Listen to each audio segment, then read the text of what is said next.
hasil dari makalah saya yang saya ambil dan saya kutip dari jurnal, yaitu tahun 2020 dan 2019 yang saya ambil. Dan di sini adalah mata kuliah saya yaitu kesehatan ternak. Jadi di sini saya ingin mengambil dari ketiga jurnal itu dan saya buat judul baru, yaitu judul yang saya ambil adalah hubungan host probiotik dan prebiotik dilihat dari pertumbuhan tubuh dan kesehatan saluran pencernaan unggas. Nah, jadi pemaparannya adalah saya ingin mengambil host dan probiotik dan prebiotik yang baik dan tidak baiknya itu nanti dilihat dari pertumbuhan tubuh dari kesehatan saluran pencernaan unggasnya. Nah, di sini kita melihat dari pertumbuhan, di situ ada banyak jenis virus akan menyebabkan tingkat kematian yang tinggi dan kerugian ekonomi yang sangat besar bagi industri perunggasan. Kenapa? Karena jenis virus tadi ada host itu yang nanti menyebabkan tingkat kematiannya itu bisa merugikan di perekonomiannya. Selain itu, virus sangat bervariasi dan juga dapat tersebar di seluruh spesies.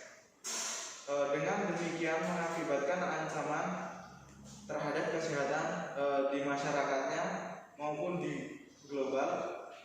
Oleh karena itu, pembicaraan silang antara host sebagai contoh MDV atau Marexidiosis virus dan virus flu burung dapat menyebabkan penyakit neoplastik pada unggas tadi atau ayam.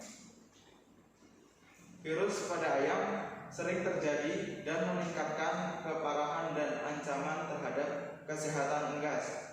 Nah, virus ini terjadi pernah di tahun 2000-an itu yang menyebabkan dari Cina itu bisa virus flu burung itu yang menyebabkan jadi seperti wabah itu menyebar ke seluruh dunia sampai di Indonesia pun terkena dampaknya. Nah, koinfeksi virus pada ayam juga membuat total antara host dan virus bahkan menjadi lebih rumit. Secara kolektif, jadi senyawa yang diklasifikasikan itu sebagian prebiotik dan sebagian bahan makanan yang tidak dapat dicerna. Nah, yang tidak dapat dicerna ini nanti kita bisa dialihkan ke sebagian prebiotiknya dan di situ lebih jumlah bakteri bermanfaat dalam meningkatkan kesehatan dan berpotensi meningkatkan kesehatan inangnya. Prebiotik harus dihidrolisis atau diserap di bagian atasnya dan berfungsi sebagai sumber nutrisi selektif yang mendukung pertumbuhan.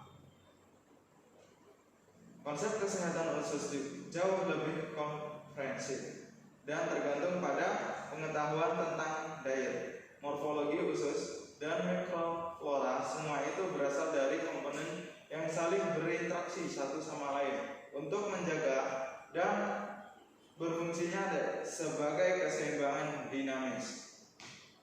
Jadi konsep kesehatan usus itu tadi yang dapat dicerna ataupun tergantung pada tentang morfologinya, bagaimana cara kerjanya. Morfologi ini memiliki peran penting dalam HIT yang berfungsi dengan baik untuk transportasi nutrisi dari lumen ke sistemik adalah lapisan lendir dan persimpangan ketat dari epitelnya. Sekian dan terima kasih.